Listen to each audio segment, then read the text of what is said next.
like we're in high school and we gotta tell everyone who we wanted to fuck real bad. There was something quietly comforting about seeing Elizabeth Shue on screen in the 1980s. She wasn't the loudest star in Hollywood, nor was she the one constantly making headlines. Yet somehow, every time she appeared, audiences believed her. Whether she was standing beside a young martial artist learning to defend himself, navigating one unforgettable night of babysitting, or later revealing dramatic depths few expected, she possessed a rare quality that many actors spend a lifetime searching for: authenticity. But here's the question that still lingers decades later.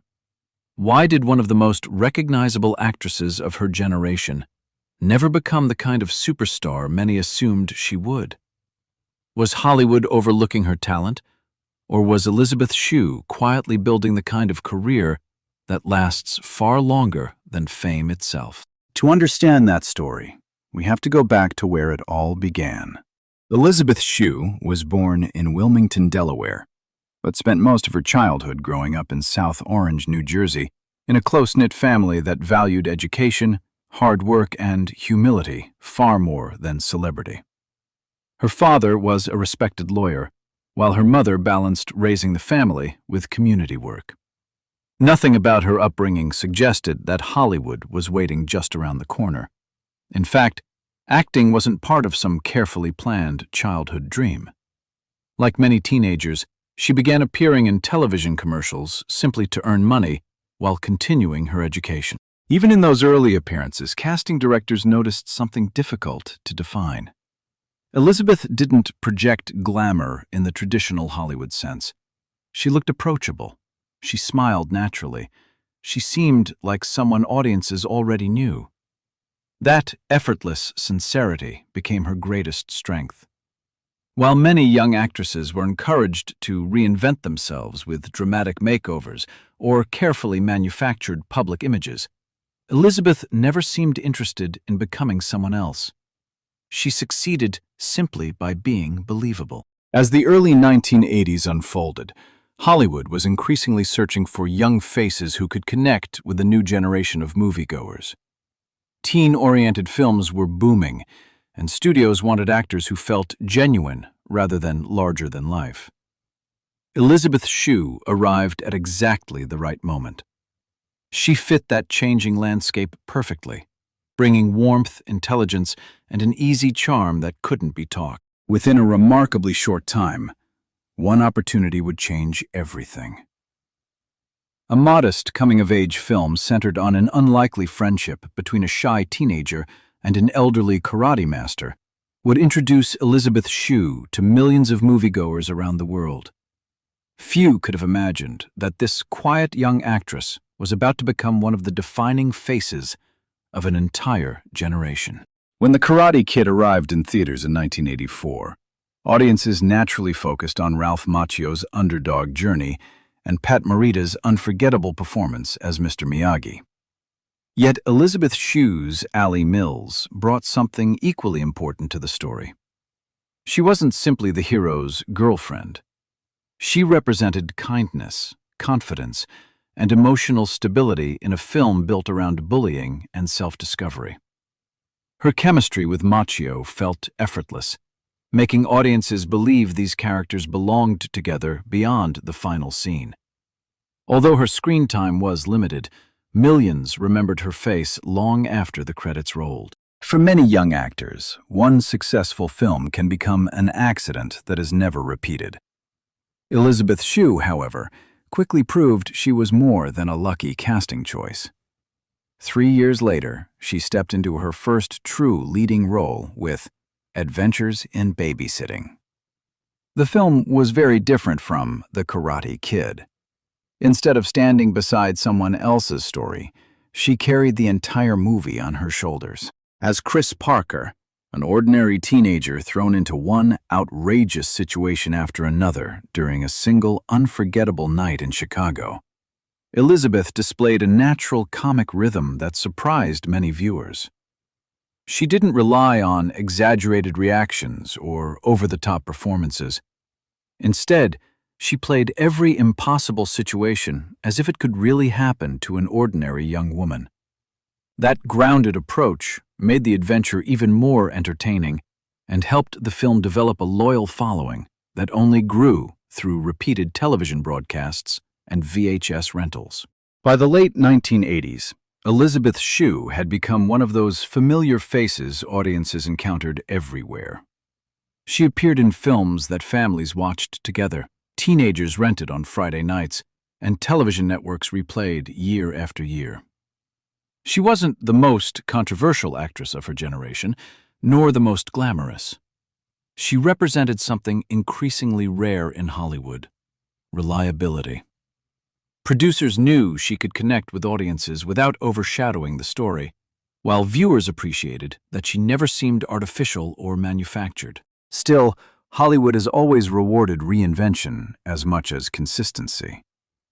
Around her, several actresses from the same era were taking dramatic, creative leaps, landing darker, more complex roles that transformed how the industry viewed them.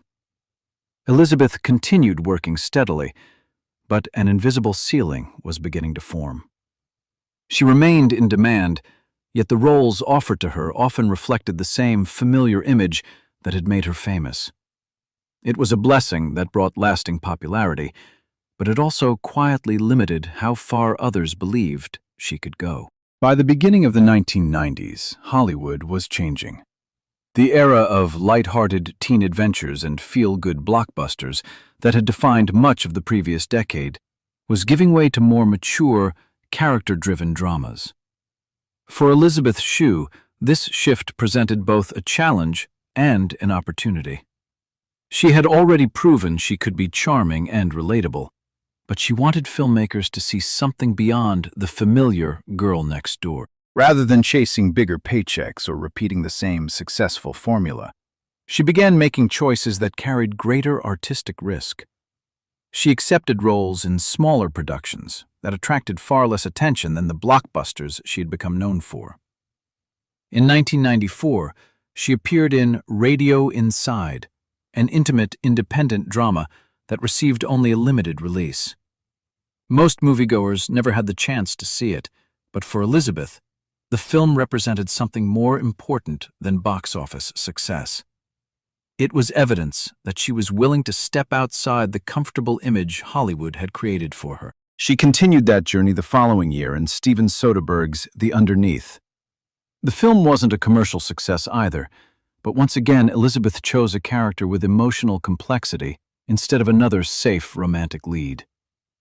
Looking back, these projects now seem less like disappointments and more like stepping stones toward the performance that would redefine her career. That breakthrough arrived in 1995 with Leaving Las Vegas. Starring opposite Nicolas Cage, Elizabeth portrayed Sarah, a Las Vegas sex worker who forms an unlikely bond with a man determined to drink himself to death. The role demanded extraordinary restraint. There were no glamorous moments, no easy victories, and no comforting Hollywood ending. Instead, she gave a performance filled with quiet strength, heartbreak, and compassion. Many critics admitted they had underestimated her. Audiences who had remembered her from The Karate Kid or Adventures in Babysitting suddenly saw an actress capable of remarkable emotional depth. Her Academy Award nomination for Best Actress wasn't a surprise to those who had followed her evolution. It was long overdue.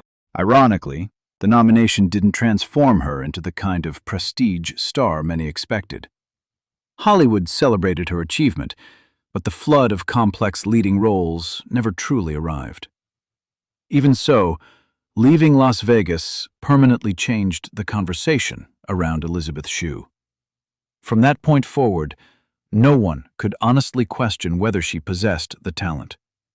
The only question was why the industry hadn't recognized it much sooner. After Leaving Las Vegas, Elizabeth Shue entered a new phase of her career, not defined by breakthrough momentum, but by balance.